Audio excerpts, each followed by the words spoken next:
Selamat pagi, perkenalkan nama saya Wulandari Saputri Sabelau, NIM 230300663. Di sini saya akan menjelaskan tentang pengertian otak manusia, fungsi otak manusia, perbedaan otak manusia dan hewan, dan unsur otak manusia. Nah, yang pertama saya akan menjelaskan tentang pengertian otak manusia. Otak manusia merupakan salah satu organ yang fungsinya sangat penting bagi manusia.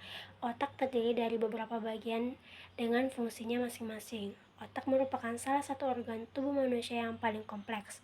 Organ ini terdiri dari banyak jaringan pendukung dan miliaran sel saraf yang saling berhubungan.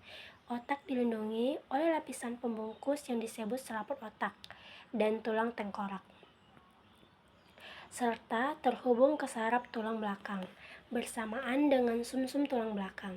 Otak berperan sebagai pusat kendali tubuh.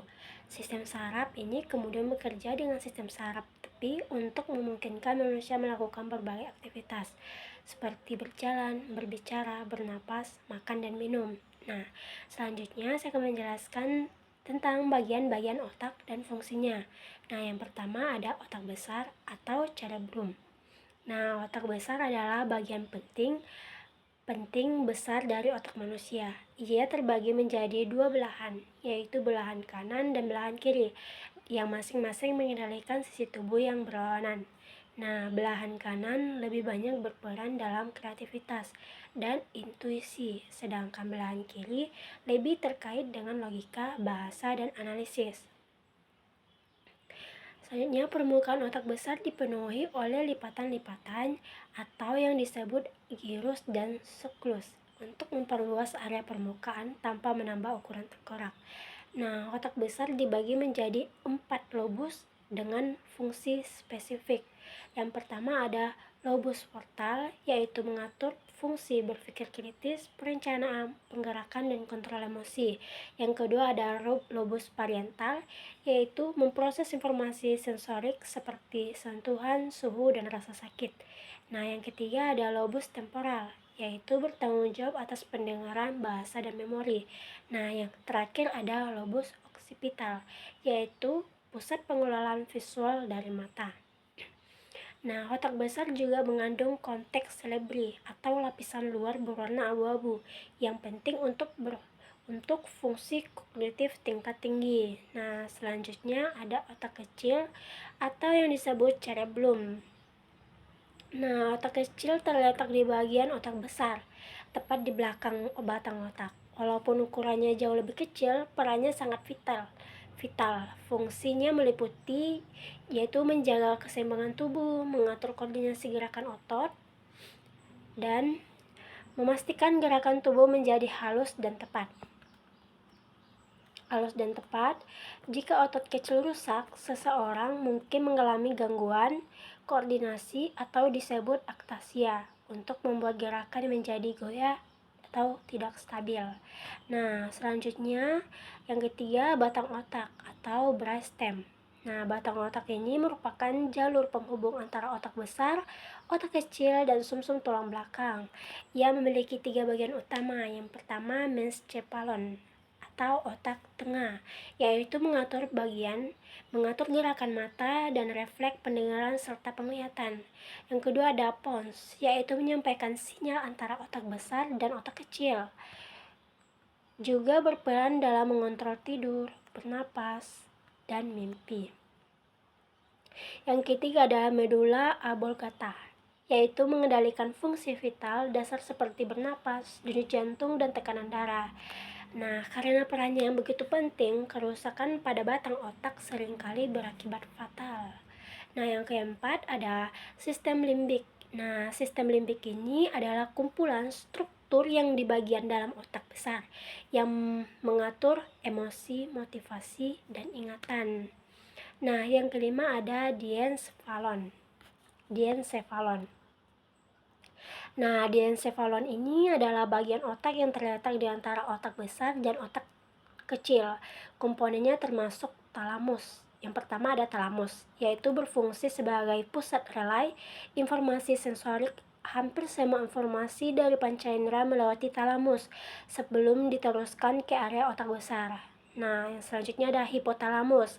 Nah, seperti yang dijelaskan tadi, hipotalamus juga mengontrol banyak fungsi penting termasuk hemostasis tubuh atau keseimbangan internal.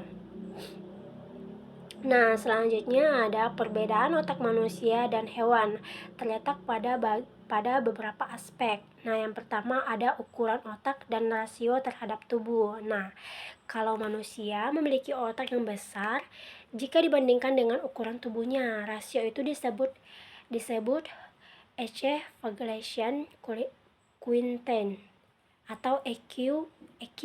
Dan manusia memiliki EQ tertinggi di antara semua makhluk hidup.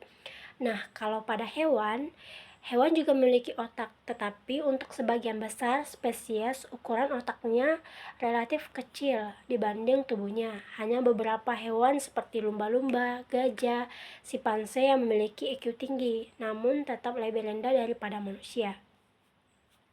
Nah, yang kedua ada kompleksitas struktur otak. Nah, kalau manusia memiliki neokorteks yang sangat berkembang bagian otak yang bertanggung jawab untuk berpikir logis, berbahasa kreatif, dan kesadaran diri.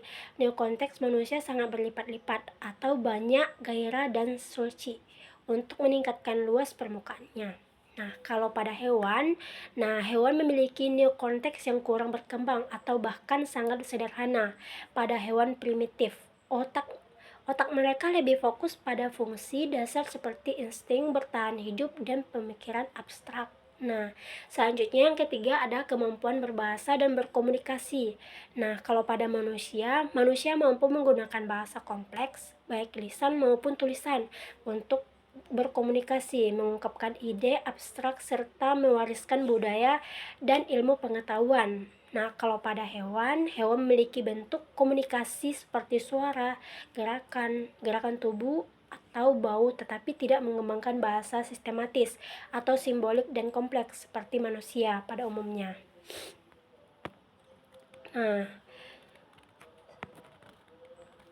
Nah, selanjutnya yang keempat ada kesadaran diri dan relevasi. Kalau pada manusia memiliki tingkat kesadaran diri yang sangat tinggi, mampu merenungi kesadaran, tujuan hidup, dan membuat keputusan moral. Nah, kalau pada hewan pada umumnya memiliki kesadaran diri yang terbatas.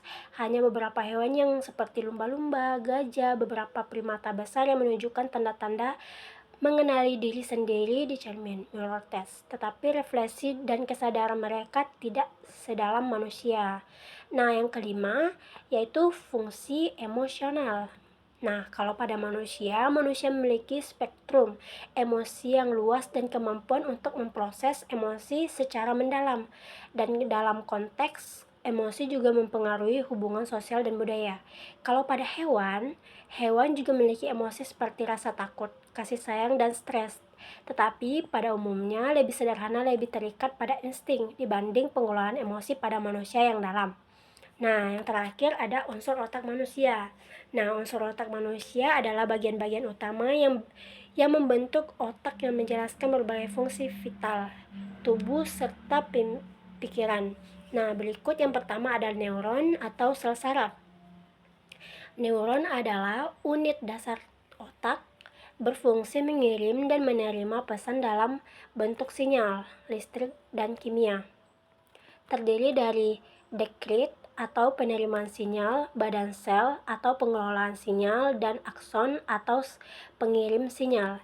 Yang kedua ada sel glia atau sel pendukung, yaitu melindungi, mendukung, dan memberi makan neuron, membantu membuang sisa-sisa sel yang melawan infeksi. Contohnya astroid, oligodendrosit, dan mikroglia. Nah, yang ketiga ada konteks cerebral atau cerebral konteks, yaitu lapisan luar otak yang berkerut mengontrol fungsi-fungsi tinggi seperti berpikir, merasakan, berbicara, dan membuat keputusan. Terbagi menjadi 4 lobus, frontal, parietal, temporal, dan occipital. Udah kita bahas tadi di bagian-bagian otak. Nah, yang keempat ada sistem limbik, yaitu mengatur emosi, ingatan, dan motivasi. Nah, bagian penting amigdala atau emosi hipokampus atau memori, dan hipotalamus atau fungsi tubuh itu otomatis. Nah, yang kelima ada batang otak, brainstem, yaitu menghubungkan otak dengan sumsum tulang belakang, mengatur fungsi dasar seperti detak jantung, pernapasan, dan tekanan darah.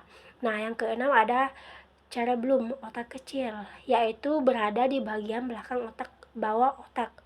Nah, fungsinya itu mengontrol keseimbangan koordinasi dan gerakan halus.